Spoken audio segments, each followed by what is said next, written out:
This tutorial is on how to add a clickable link to a task description.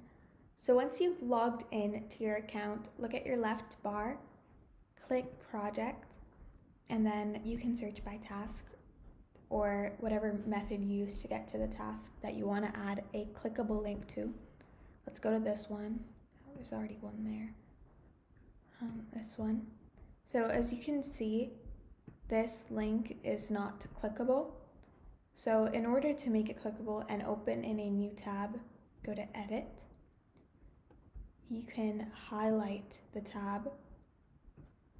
And then right here, there are a bunch of little clickable options. Click this one right here for link.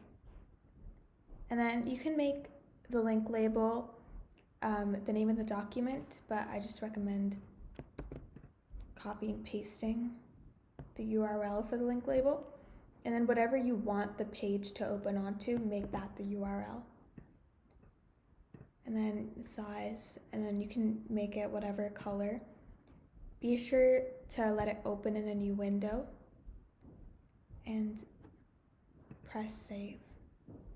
Now press save here, and then now it's a clickable link and it'll open onto a new window.